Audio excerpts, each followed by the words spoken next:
స్తుతి ఆరాధనా ఆరాధనా స్తుతి ఆరాధనా ఆరాధనా స్తుతి ఆరాధనా.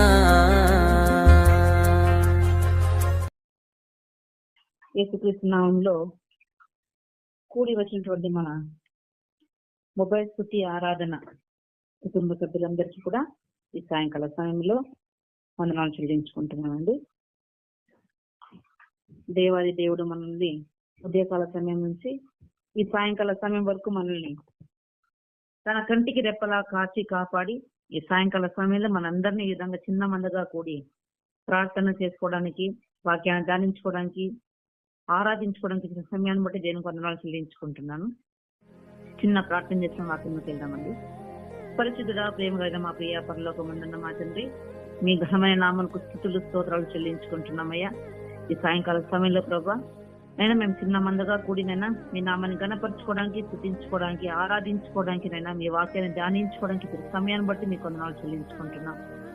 ఇంకొనే సాయంకాల సమయంలో ప్రభా ఇప్పుడు తండ్రి వాక్యం ధ్యానించుకుంటున్నప్పుడు తండ్రి నా తలంపుల ప్రకారంగా కాకుండా, నా నోటి నుంచి కాకుండా ప్రభా నేను నీ చిత్తం ఏ విధంగా అయితే ఉంటుందో ప్రభా నేను నీ పలుకులు ప్రభా నా నోటి ద్వారా ప్రభా బయటికి రావడానికి సహాయం చేయబోతున్నా ఆడుకుంటున్నాం. నా నోటిని తండ్రి మీకు బూరగా వాడుకుని ప్రభా మాకు కావాల్సినటువంటి ఆత్మీయటువంటి ఆహారాన్ని ప్రభా మీ వాక్యం ద్వారా మాకు అందించమని బతిమాడుకుంటున్నాం. మీ వాక్యాన్ని సారంగా నడుచుకున్నట్టు బిడ్డలుగా మమ్మల్ని తీర్చిదిద్దమని బతిమాడుకుంటున్నాం. ఇచ్చిన సమయాన్ని బట్టి మీకే కృతజ్ఞతాస్తుతులు చెల్లించుకుంటూ ఈ చిన్న ప్రార్థన ప్రభుని యేసుక్రీస్తు పరిశుద్ధ నామంలో అతి వినయంగా అడిగి పెట్టుకుంటున్నాం మా పరమ తండ్రి. ఆమేన్ ఆమేన్. మరొకసారి యేసుక్రీస్తు పరిశుద్ధ నామంలో అందరికి కూడా వందనాలు చెప్పుకుంటున్నానండి. అంతేకాకుండా మీకు అందరికి కూడా అడ్వాన్స్ గా క్రిస్మస్ శుభాకాంక్షలు తెలుపుకుంటున్నాను. చూడండి, హెబ్రీ పత్రిక 9వ అధ్యాయం 26 నుంచి 26 చదువుకుంటే, హెబ్రీ పత్రిక 9వ అధ్యాయం 26 నుంచి 28 దాకా చదువుకుందాం ఒకసారి. హెబ్రీలకు రాసిన పత్రిక. అట్లైన ఎడల జగత్ పునాది వేయబడినది మొదలుకొని ఆయన అనేక పర్యాయములు శ్రమ పడవలసి వచ్చును. అయితే ఆయన యుగముల సమాప్తి యందు తను తానే బలిగా అర్పించుకొనుట వలన పాప నివారణ చేయుటకై ఒక్కసారే ప్రత్యక్షపరచబడెను. మనుషులు ఒక్కసారే మృతి పొందవలెనని నియమింపబడెను. ఆ తర్వాత తీర్పు జరుగును. అలాగుననే క్రీస్తు కూడా అనేక పాపములను భరించుటకు ఒక్కసారే అర్పింపబడి తన కొరకు కనిపెట్టుకొని ఉండు వారి రక్షణ నిమిత్తము పాపం లేకుండా రెండవసారి ప్రత్యక్షమగును. చాలు, థ్యాంక్ యూ. Thank you. చూడండి, హెబ్రీ పత్రిక 26 నుంచి 28 వరకు చదువుకుంటే, దేవుడు మనకి ఈ లోకానికి ఎందుకు వచ్చినారు, ఆయన ఎందుకు అర్పించుకున్నాడు, మరి మనుష్య రూపంలో ఎందుకు వచ్చాడు మనకు ఇక్కడ అర్థమవుతుంది. కానీ మనం ఇప్పుడు క్రిస్మస్ పర్వదినాల్లో ఉన్నాం కనుక ఈ క్రిస్మస్ గురించి మామూలుగా మనం ఏమనుకుంటున్నామంటే, గత దినాల్లో కావచ్చు, ఇప్పుడున్నటువంటి జనరేషన్ లో కావచ్చు, క్రిస్మస్ అంటేనే ముఖ్యంగా అందరూ గుర్తుకొచ్చేది ట్రీ, క్రిస్మస్ ట్రీ పెట్టుకుంటాం, స్టార్ ని ఇంటి మీద పెట్టుకుంటాం, కలర్స్ ని మనము ఇంటి దగ్గర అంతా డెకరేట్ చేసుకుంటాం, కొత్త బట్టలు వేసుకుంటాం, క్యాండిల్స్ తెచ్చుకుంటాం. మరీ ముఖ్యంగా ఏ రోజు కూడా అటెండ్ కాని వాళ్ళు కూడా ఆ క్రిస్మస్ దినాన చర్చికి అటెండ్ అవుతారు. ప్లస్ ఆ రోజు మంచిగా విందును ఏర్పాటు చేసుకునేసి బంధుమిత్రులతో భోజనం చేసుకొని కేక్ కటింగ్ ఇలాగా అనేక విధాలుగా జవాబు ఇచ్చేటువంటి రోజుల్లో మనం ఉంటున్నాం. కానీ నిజమైన క్రిస్మస్ అంటే క్రీస్తును ఆరాధించి మహిమపరిచి ఘనపరచుట ఉన్నదనేసి మనకు ప్రకటన 4:8 అధ్యాయంలో మనకు తెలుస్తుంది. కానీ ఈ మనం చదువుకున్నటువంటి వాక్య భాగంలో గమనించినట్లయితే యేసు క్రీస్తు ఒక్కసారే ప్రత్యక్షపడనని 26వ వచనంలో చివరి భాగంలో చూస్తున్నాం. దీనిని క్రీస్తు యొక్క మొదటి ప్రత్యక్షతగా మనము ధ్యానించుకోవచ్చు. అంటే మొదటి ప్రత్యక్షతలో ఏముంటుందంటే క్రీస్తు ప్రభుల వారు తండ్రి అయిన దేవుడు ఈ లోకానికి ఎలా వచ్చారో తెలుసా అండి? ఒక బహుమానంగా వచ్చాడండి. యోహాను 3:16 చూస్తే గనక దేవుడు లోకమును ఎంతో ప్రేమించను, ఎంతో కాదండి ఎంతో అంటే అన్లిమిటెడ్, ఎంతగానో ప్రేమించాడంటండి. అందుకే అనగా ఆయన ఈ లోకంలో ఉండే మనలందరినీ ప్రేమించాడు కాబట్టి తన అద్వితీయ కుమారునిగా, అనగా అనేక కుమారులు ఉండగా తన ఏకైక కుమారుని మన కొరకు ఈ లోకానికి రక్షించమని మన కొరకు పంపించున్నారండి. చూసారండి, దేవుడు లోకాన్ని ప్రేమించాలని ఉంటున్నాం, కానీ లోకంలో ఉన్నది ఎవరండి? మనం ఉంటున్నాం. అంటే మనల్ని ప్రేమించి మన కోసము దేవుడు తన ఒక్కగానొక కుమారుని మన కోసం ఒక బహుమానంగా పంపించి ఉన్నారు. యేసు ప్రభు లోకానికి పంపడంలో దేవుని ఉద్దేశం ఇక్కడ మనకు స్పష్టంగా అర్థమవుతుంది. మనుషులలో పాపం పాపంలో పడి నశించిపోవచ్చున్నారు గనక వారికి శాశ్వతమైన జీవాన్ని ఇవ్వాలనేటువంటిదే దేవుని కోరిక. మనం శాశ్వతముగా నరకములో నశించిపోవడం దేవునికి ఇష్టం లేకనే తనతో మనము ముందు ఇక జీవిత కాలం యుగ యుగములో ఆయనతో గడవాలనేసే ఒక తన తండ్రి ఏకైక కుమారుని మనకు ఈ లోకానికి పంపించినాడు. దేవుడు మనకిచ్చినటువంటి అవధులు లేని, పరిమితి లేని కానుక ఈ దేవుణ్ణి మనకు బహుమతిగా ఇవ్వడం. ఈ ప్రత్యక్షలో మనం ఏం చేసుకోవాలంటే ప్రతిరోజు దేవుణ్ణి స్తుతించాలి, ఆరాధించాలి, ఘనపరచాలి. ఎందుకంటే దేవుడు మన కోసం, ఈ మానవాళి కోసం దేవుడు మనల్ని ఈ లోకానికి పంపించున్నాడు. అంటే ఈ లోకంలో ప్రత్యక్షం అవడానికి మూల కారణం ఏంటంటే లోకం అంతటిని రక్షించి తన బిడ్డలుగా చేసుకోవాలన్నది ఆయన ప్రణాళిక అయి ఉన్నది.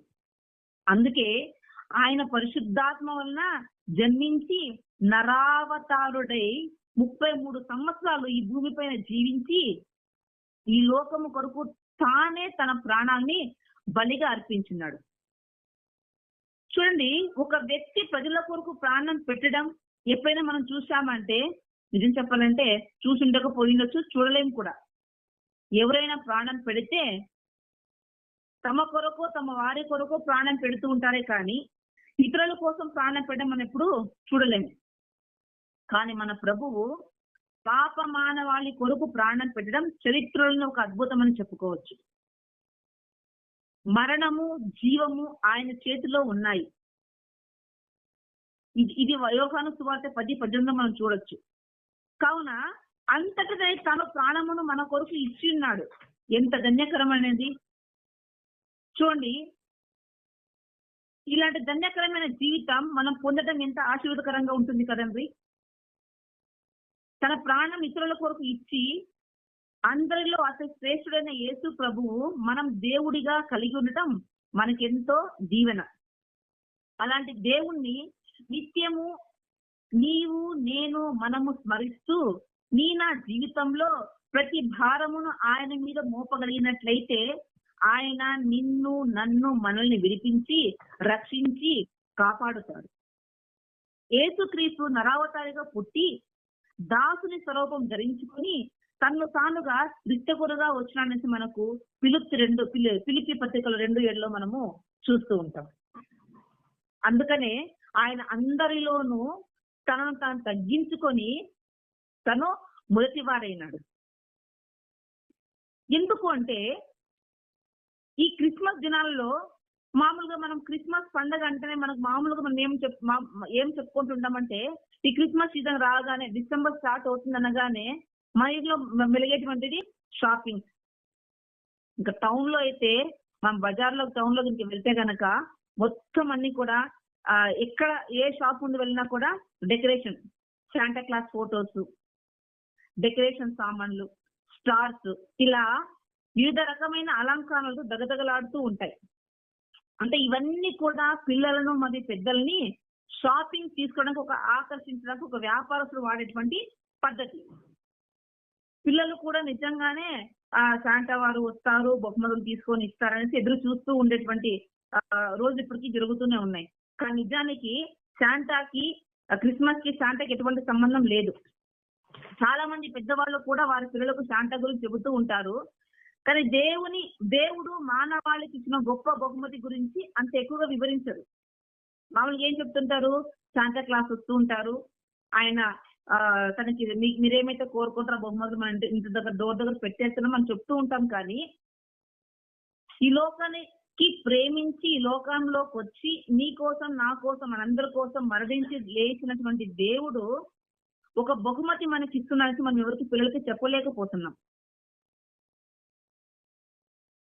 ఈ బహుమతి ఎవరు డబ్బుతో కొనలేదు. ఇది ఎంత బంగారం, వెండి, వజ్రాలైనా సరే వెళ్ళకట్టలేనిది, దానికి సరితూగలేనిది వస్తువుగా బహుమతిగా మనము దేవుడు ఇచ్చేటువంటి బహుమానాన్ని మనం చూసుకోవచ్చు.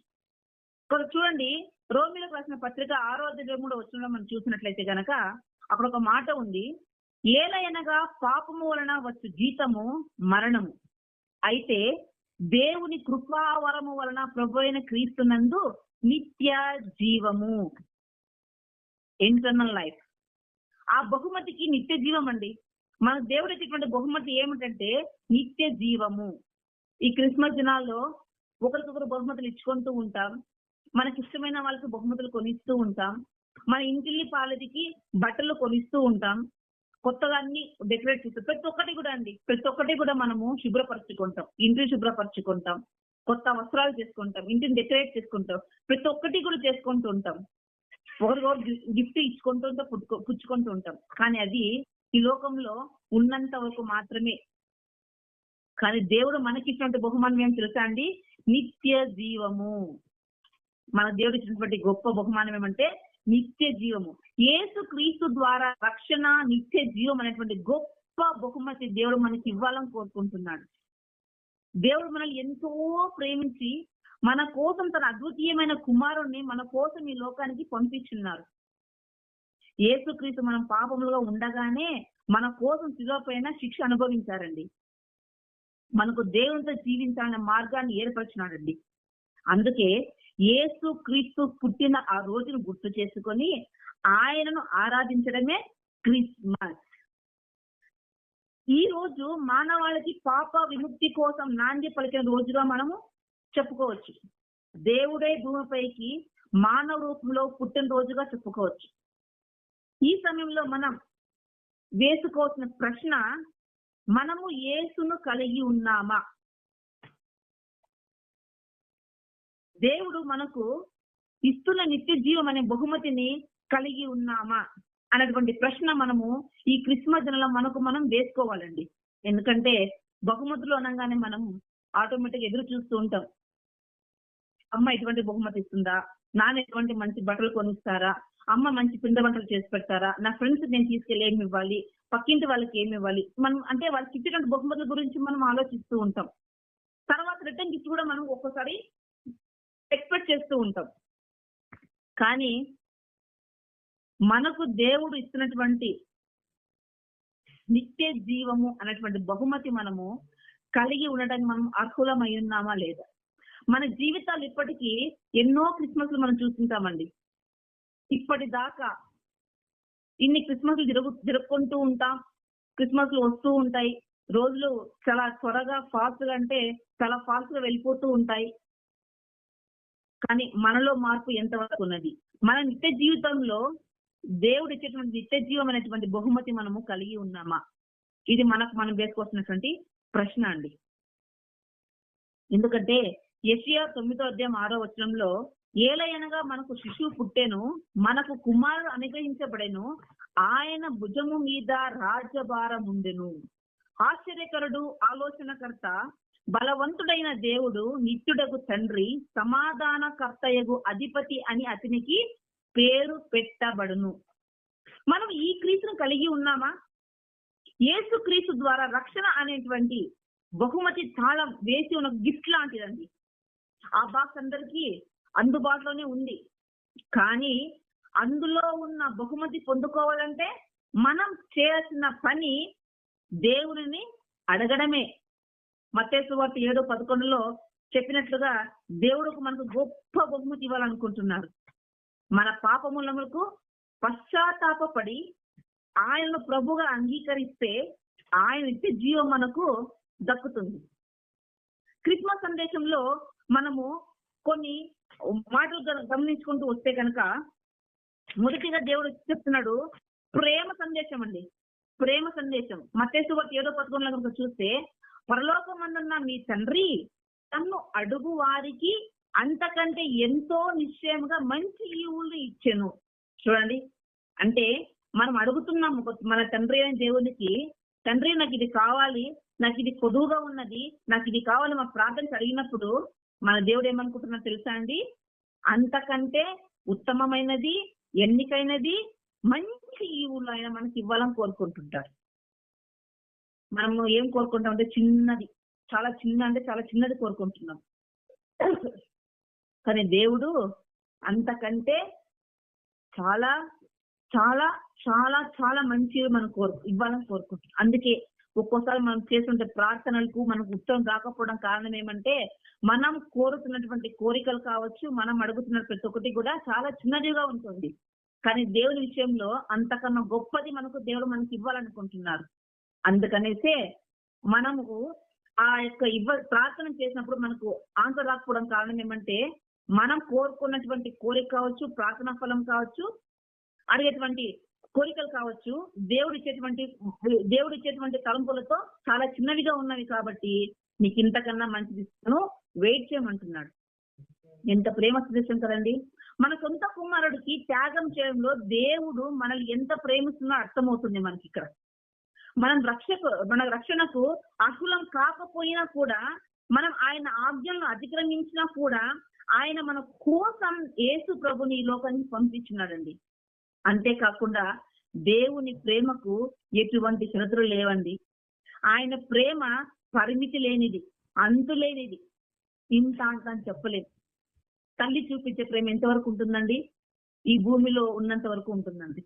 తండ్రి చూపించే ఎంతవరకు ఉంటుందండి ప్రేమ? తన బాధ్యతలు తరిగిపోయే కొద్దీ తన తండ్రి ప్రేమ తరిగిపోతుండొచ్చు. కానీ ఈ లోకానికి వచ్చినటువంటి మన తండ్రి అయిన యేసు ప్రభువుల ప్రేమ పరిమితం లేనిదండి. మన కోసం మానవాళిగా ఈ లోకానికి వచ్చి తనను తానుగా ప్రాణాల్ని అర్పించుకునేటువంటి ప్రేమ ఆయన మన మీద పెట్టుకున్నాడండి. చూడండి, యోహాను 3:16 చెప్తున్నాడు దేవుడు. వాక్యం మనకు వినిపిస్తుంది. దేవుడు లోకమును ఎంతో ప్రేమించను కాగా ఆయన తన అద్వి కుమారునిగా పుట్టిన వాని యందు విశ్వాసం ఉంచి ప్రతి వాడును నశింపక నిత్య జీవం పొందినట్లు ఆయనను అనుగ్రహించెను. అంటే యేసుక్రీస్తు మనల్ని యేసుతో ప్రేమించి మన కొరకు ప్రాణం పెట్టారు. ఆయనను ప్రజలు హింసించిన, చీకొట్టిన, చిత్రహింసలు పెట్టిన, చివరికి వారిని కూడా క్షమించి మనందరి కోసం రక్త ప్రోక్షణగా ఆయన శిలువ పైన బలియాగం అయ్యారండి. పరలోకంలో ఇప్పటికీ తండ్రి యొద్ద మన కొరకు ప్రార్థిస్తున్నారు. మన కోసం ప్రాణం పెట్టిన ఆ యేసు ప్రేమలో మనం ఉన్నామా? దేవుని ప్రేమను మనం కూడా మన జీవితాల ద్వారా అందరికీ పంచుతున్నామా? మనం ప్రశ్నించుకోవాలి. క్రిస్మస్ దినం మనం ప్రశ్నించుకోవాలి. దేవుని ప్రేమ, రక్షణ మనం సొంతంగా సంపాదించుకోలేము. అవి మనకు ఆయనకు ప్రసాదించుంటే ఒక వరం లాంటిది. మనం కూడా ఇతరులకు ఇచ్చే రీతిగా ఉండాలి. దానం చేసేవారుగా ఉన్నామా, లేక ఎప్పుడు మన కొరకే తీసుకునే వారుగా ఉన్నామా అని ఆలోచించుకోవాలి. ఎందుకంటే దేవుడు మనకు ఇచ్చేటువంటి స్వభావం చూపించాడు. అంటే మనం ఇంకా పాపులుగానే ఉన్నప్పుడే తన ప్రాణం మనం అడగక ముందే మనం ఇచ్చేసాం మన దేవుడు. మనం ఆయన పోలిక చొప్పున, మనం ఆయన సంకల్పం చొప్పున భూలోకానికి వచ్చిన వారంగా ఉన్నప్పుడు మనం ఏ రీతిగా ఉంటున్నాం, మన ప్రేమను ఏ విధంగా వ్యక్తం చేస్తున్నాం, మనం ఏ రీతిగా దానం చేసేవారుగా ఉంటున్నామో మనల్ని మనం పరీక్షించుకోవాలి. క్రిస్మస్ దినాల్లో చూడండి, యెహోవా 1:10-11 చూసుకుంటే, ఆయన లోకములో ఉండెను, లోకం ఆయన మూలంగా కలిగెను, కానీ లోకం ఆయనను తెలుసుకొనలేదు. ఆయన తన స్వకీయుల యొద్దకు వచ్చెను, ఆయన స్వకీయులు ఆయనను అంగీకరించలేదు. చూసారండి, మన జీవితంలో ఒంటరిగా ఫీల్ అవుతున్నారా? మనం ఒకసారి ఫీల్ అవుతుంటాం. మీ కుటుంబాల్లో కానీ, స్కూల్లో గాని ఉద్యోగాల్లో గాని మీకు విలువ లేదనుకుంటున్నారా? మీ కుటుంబంలో గాని బంధువులతో గాని ప్రేమ పొందలేకపోతున్నారా? భయపడవద్దు. దేవుడు నిన్ను నన్ను మనల్ని ప్రేమిస్తున్నారు, ప్రేమిస్తూనే ఉంటారు. అందుకే యేసును ఈ లోకానికి పంపించినారు. దేవుడి దృష్టిలో మీరు ఎంతో ఎంతో ఎంతో విలువ ఉందండి. నాకు మీకు దేవుని బిడ్డలమైన మనందరికీ కూడా ఎంతో విలువ ఉంది. మనం పుట్టక ముందే ఆయనకు మన గురించి తెలుసు. మనల్ని ఆయన సొంత హస్తాలతో దేవుడు చెక్కారు. ఆయన ప్రేమను యేసుక్రీస్తులో మనము పొందుకోవాలి. సంతోషకరమైన సందేశం ఏంటంటే, ఒకవేళ మనకు ఒక ₹1,00,00,000 అప్పు ఉంటే ఎవరైనా వచ్చి ఎటువంటి షరతులు లేకుండా అప్పు మొత్తం తీర్చేస్తానంటే సంతోషపడి చెప్పలేము. ఆ సంతోషం అంత సంతోషపడి ఉంటుంటాం మనం. కానీ యేసుక్రీస్తు కూడా మనల్ని పాపం నుండి విడిపించడానికి తీర్చాల్సిన అప్పును శిలువ పైన తీర్చేశాడు. అందుకే ఇది నిజమైన సంతోషకరమైన సందేశం. క్రిస్మస్ కథలో కూడా నీవు ఒక రక్షకుడికి జన్మనివ్వబోతున్నావని తెలిసిన తర్వాత మేరీ మొదట్లో భయపడిందండి. తర్వాత ఎంతో సంతోషించింది. ఎలిజబెత్ ను కలిసిన తర్వాత మేరీ దేవుని స్తుతిపాట కూడా పాడుతుంది. గొల్లలు యేసుక్రీస్తుని తొట్టెలో చూసిన తర్వాత కూడా ఆనందంతో అక్కడ నుండి వెళ్ళారన్నట్టుగా ఉంటుంది. అంటే ఇక్కడ సంతోషం ఉందండి. సంతోషకరమైన మాట. మన దేవుడు మన కోసం, నీ కోసం, నా కోసం, మనందరి కోసం లోకంలో జన్మనిచ్చాడు. మన కోసం వచ్చినాడు. పరలోక రాజ్యంలో ఎదురు చూస్తున్నాడనేటువంటి సంతోషకరమైన వార్త మనము కలిగి ఉండాలి. ఎదురు చూపు కలిగి ఉండాలి. చూడండి, గలతీయులు 3:13-15 కనుక చదువుకుంటే ఇక్కడ మనకు చూపిస్తుంది సమాధానకరమైన సందేశం ఒకటి ఉంటుంది. యేసు సమాధానకర్తగా జన్మించినారు. మన జీవితంలో ఎటువంటి సమస్య ఉన్నా, ఆందోళన ఉన్నా, భయం ఉన్నా సమాధానం ఇవ్వగలిగిన ఒకే ఒక్కరు యేసుక్రీస్తు.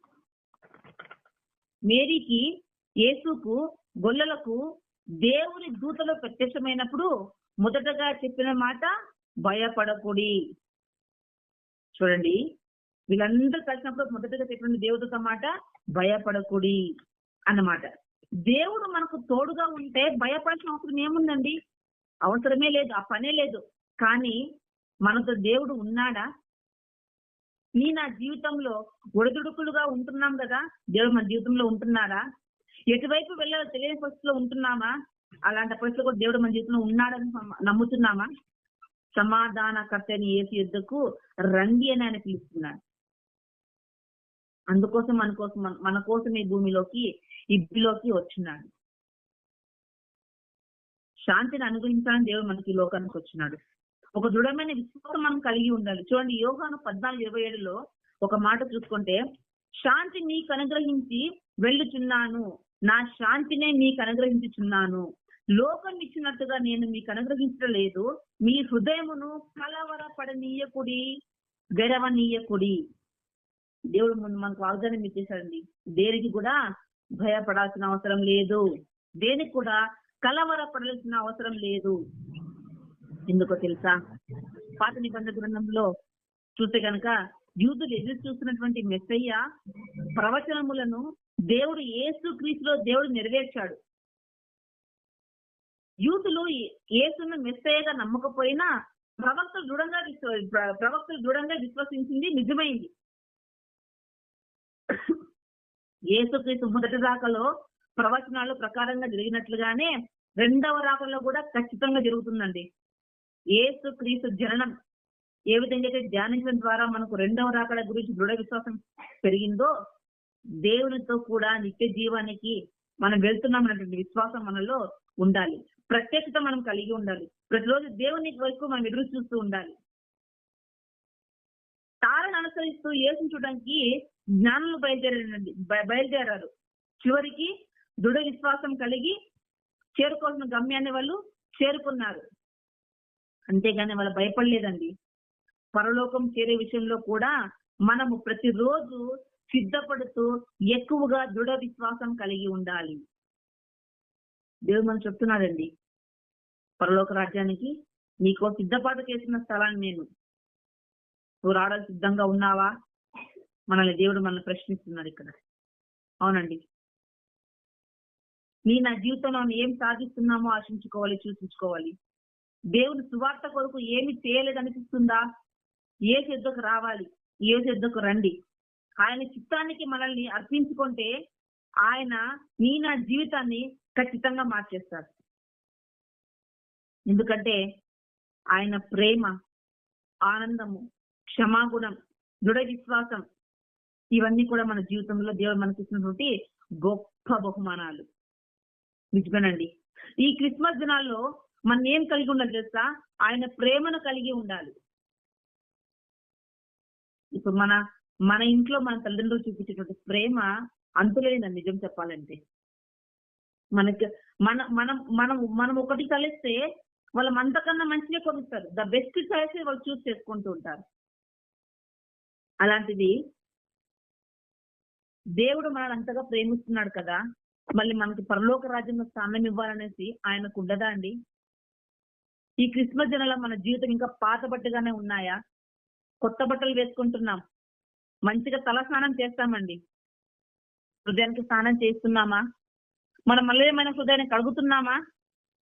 ఇంటి నుండి లైట్లు వేస్తామండి, ఇంటి పైన లైట్స్ వేసుకుంటామండి, స్టార్ వేస్తామండి ఇంటి పైన. చీకటి నిండు నీ హృదయంలో దేవుని వాక్యం అనేటువంటి వాక్యాన్ని వెలుగుతో నింపుకుంటున్నామా? మనల్ని మనం ప్రశ్నించుకోవాలి. అలంకారం చూస్తూ ఉంటే, మనల్ని 10 మంది చూస్తుంటే కలిగేటువంటి సంతోషం కాదండి.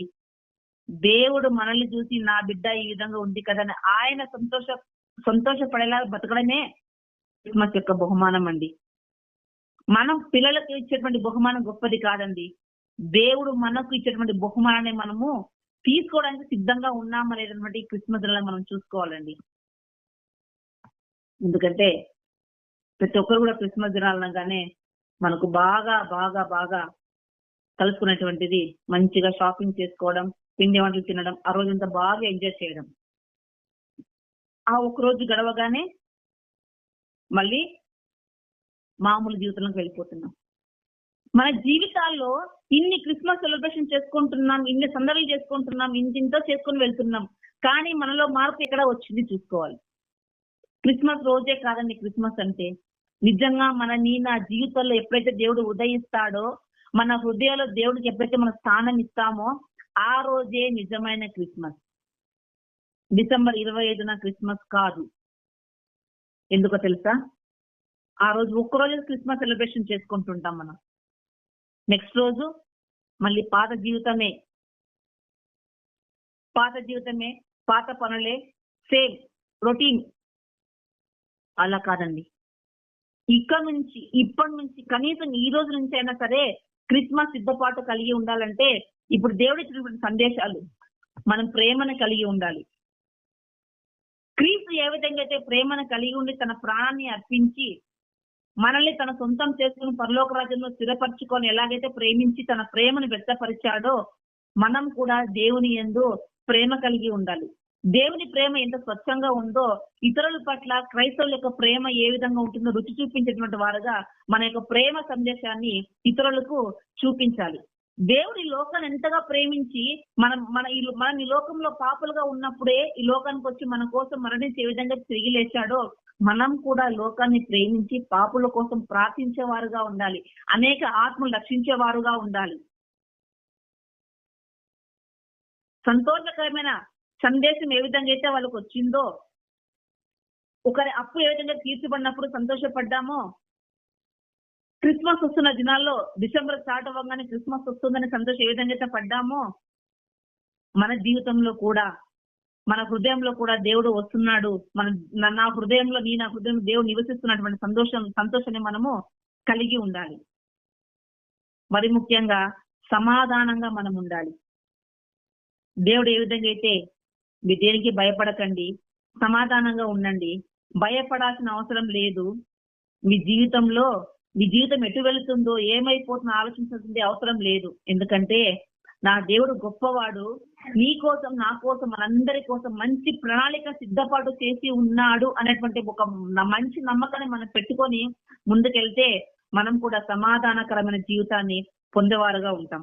సమాధానకర్త అయిన దేవుని యొద్దకు వెళ్ళేవారుగా మనం కూడా ఉంటాం. ఏ విధంగా అయితే తన తారలు చూసుకుంటూ జ్ఞానులు తన తారను అనుసరిస్తూ దేవుణ్ణి చేరుకుంటామన్నటువంటి విశ్వాసం ఏ విధంగా అయితే పెట్టుకున్నారో మనం కూడా అంతే దృఢమైన విశ్వాసం కలిగి ఉండాలి. పరలోకం చేరే విషయంలో ప్రతి రోజు మనము సిద్ధపాటు చేసుకుంటూ ఉండాలి. ఎప్పుడో తెలియదండి, మన దేవుడు ఎప్పుడో తెలియదండి. నేడో రేపో నా ప్రియుడేసు మేఘాల మీదకే తెంచెను, నేడో రేపో నా ప్రియుడేసు మేఘాల మీదకే తెంచెను. నిజమేనండి, నేడే రావచ్చు, రేపే రావచ్చు. మేఘాల మీద మన దేవుడు వస్తూ ఉన్నప్పుడు ఆ కడబూర శబ్దం వినిపించగానే మనం సిద్ధపాటు కలిగి ఉండాలి, ఒక నమ్మకం కలిగి ఉండాలి. నేను కూడా నా యేసుతో పాటు పరలోకంలో ఉంటానటువంటి దృఢ సంకల్పం, దృఢమైన విశ్వాసం కలిగి ఉండాలి. చూడండి, ఆ కాలంలో ఆ జ్ఞానులకు దారి తెలియదు, ఎటు వెళ్ళాలో తెలియదు, కానీ ఒక దృఢ సంకల్పం వాళ్ళకు ఉన్నది. ఆ తార మాకు దారి చూపిస్తుంది, ఆ స్టార్ పట్టుకుని వెళ్ళగలుగుతున్న నమ్మకం మీద వాళ్ళు వెళ్ళి దేవుని చేరుకున్నారు. ఈ రోజు కూడా మాకు ఒక మార్గం ఉన్నది, మన చేతిలోనే ఉన్నది. దేవుడు చెప్పాడు కదా, నేనే మార్గము, నేనే సత్యము, నేనే జీవము. చూడండి, అప్పట్లో చెప్పేవాళ్ళు ఎవరు లేకపోయినా కూడా వాళ్ళు దేవుని మీద నమ్మకం మీద వెళ్ళున్నారు. మనకు దేవుడు వాగ్దానం ఇచ్చి మనకు ఒక మార్గాన్ని చూపించినాడండి. ఆ మార్గాన్ని పట్టుకుందాం, ముందుకు మనం కూడా వెళ్దాం. అప్పుడు మనం కూడా పరలోక రాజ్యంలో చేరుకుంటాం. కాబట్టి ఈ ప్రేమ, ఆనందం, క్షమాగుణం, దృఢ విశ్వాసం నా జీవితంలో ఉండాలంటే దేవుడు ఇస్తున్న ఈ గొప్ప బహుమతిని అంగీకరించాలి. మనం యేసుక్రీస్తును విశ్వసించి నిత్య జీవం అనేటువంటి బహుమానం మీకు, నాకు, మనందరి జీవితంలో కలిగి ఉండాలని మనం దేవుని ప్రార్థించుకుందాం. ఇప్పటికే యేసు మనం అంగీకరిస్తే యేసుక్రీస్తు పంచిన ప్రేమను, క్షమాపణను ఇతరులతో కూడా పంచుకుందాం. మనం పొందుకున్నటువంటి బహుమతిని ఇతరులతో కూడా పంచుకుందామండి. దేవుడు మీతో నాతో తోడుగా ఉంటున్నాడండి. మన ఆత్మీయ జీవితంలో ఎదగాలంటే మన జీవితాల్ని యేసుక్రీస్తుకు అప్పగించుకుందామండి. మన జీవితంలో ప్రతి ఒక్క కార్యం కూడా సఫలం అవుతుందండి, ఎప్పటికీ విఫలం కాదండి. ఎందుకంటే మన జీవితాన్ని మనము ప్రభు అయిన యేసుక్రీస్తు చేతుల్లో పెట్టున్నాం కనుక. కాబట్టి ఈ క్రిస్మస్ దినాల్లో మనం ఇంటిని సిద్ధపాటు చేసుకోవడం కాదు, పిండి వంట సిద్ధపాటు చేసుకోవడం కాదు, డెకరేషన్ చేసుకోవడం కాదు, కొత్త బట్టలు కొనుక్కోవడం కాదండి. మన హృదయాన్ని మనం సిద్ధపాటు చేసుకుందాం, మన జీవితాన్ని మనం సిద్ధపాటు చేసుకుందాం. నేడో రేపో రాబోయేటువంటి మన వధువు కోసం, వరుడు కోసం మనం సిద్ధపాటు చేసుకుందాం. ఒక వధువు సంఘమై మనం ఎదురు చూస్తూ ఉండేవారుగా సిద్ధపాటు కలిగి ఉందాం. క్రిస్మస్ అంటే పండుగ కాదండి, క్రిస్మస్ అంటే డెకరేషన్ కాదండి, క్రిస్మస్ అంటే కేక్ కాదండి. క్రిస్మస్ అంటే దేవుని ఆరాధించేవారుగా మనం ఉందాం. ఇటువంటి దీవెన, ఇటువంటి రక్షణ మనందరి జీవితంలో దేవుడు కలిగి ఉండాలని కోరుకుంటూ ఈ చిన్న వాక్యాన్ని దేవుని వినికిడిలో నేను ముగిస్తున్నానండి. ఆమేన్. దేవుడు మిమ్మల్ని, మీ కుటుంబాలని, మనందరినీ ఆశీర్వదించును గాక. రెండవ రాకడ వచ్చేంత వరకు ఆయన కోసం ఎదురు చూసిన బిడ్డలుగా మనందరినీ ఉంచాలని నేను దేవుణ్ణి కోరుకుంటున్నాను. ఆ బహుమతులు పొందేవారిలో ఆ లిస్ట్ లో కూడా మనం కూడా ఉండాలని దేవుని కోరుకుంటూ ఈ చిన్న వాక్యాన్ని ముగిస్తున్నానండి. ఆమేన్.